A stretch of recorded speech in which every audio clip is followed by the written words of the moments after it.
It's a new year and a new chance for you to make a fresh start with your compliance. We're going to be bringing you a daily tip, strategy, or idea that you can use to improve your program.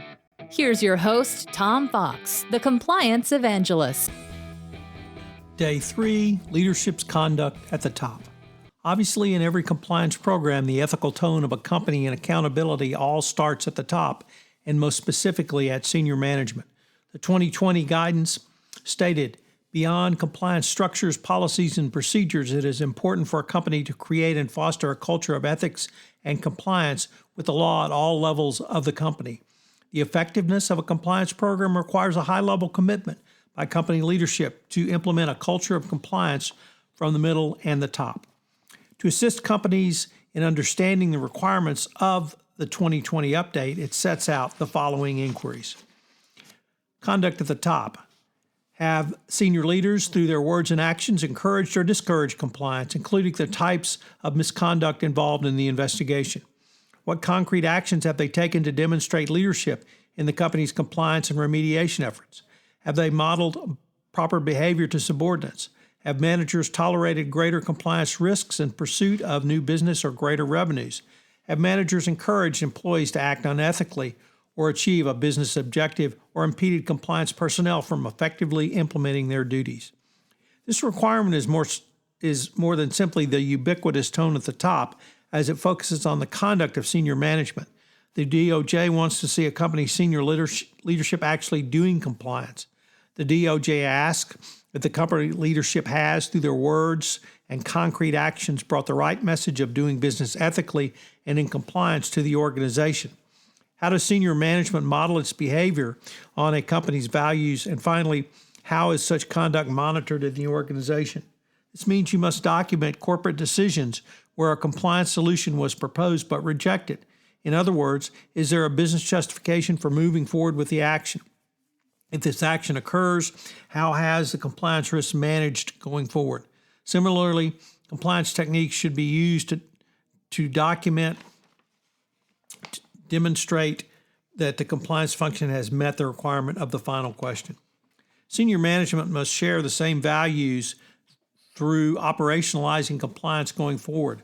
Lynn Payne, in her seminal article, Managing for Organizational Integrity, laid out 5 factors which can be used as guideposts to not only set the right tone from senior management on doing business ethically and in compliance, it can lay the groundwork for senior management to model appropriate behavior and then have it monitored by the company going forward. Number 1, the guiding values of the company must make sense and be clearly communicated by senior management in a variety of settings to the company workforce. Number 2, the company's leaders must personally be committed and willing to take action on those values.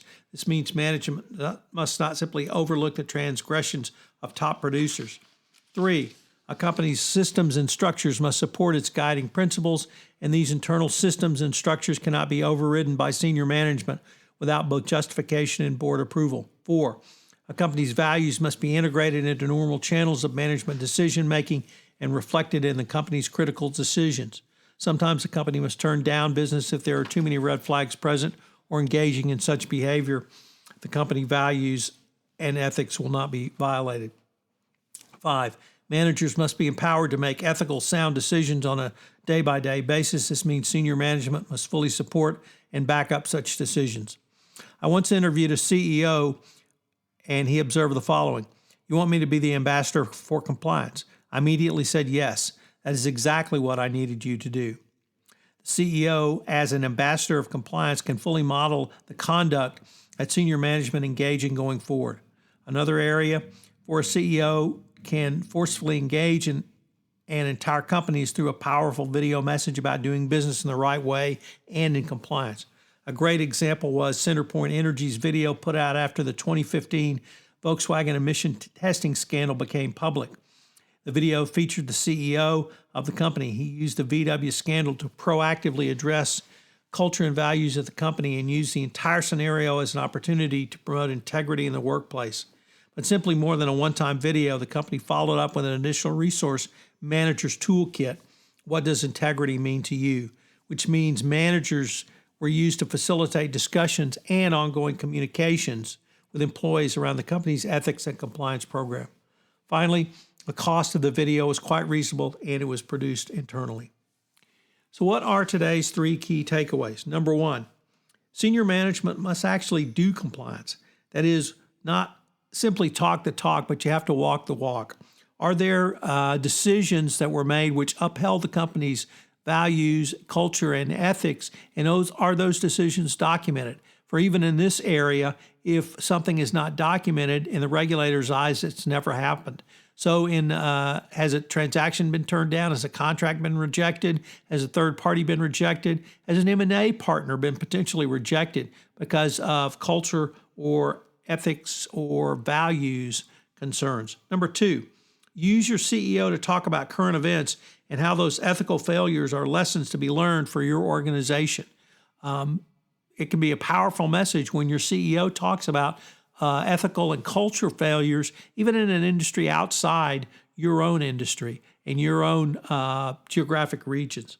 And finally, how about the CEO as a compliance ambassador? If the CEO is out there talking about compliance and being an ambassador for compliance, this can be a powerful tool for you going forward. This is Tom Fox again. Thank you for listening to this episode of 31 Days to a More Effective Compliance Program.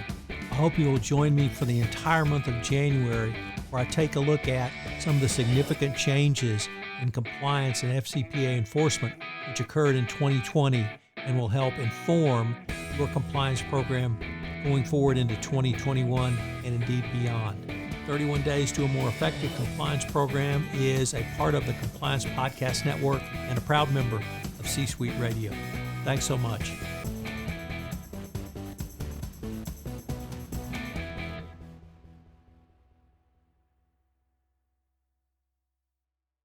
This podcast is a part of the C-Suite Radio Network.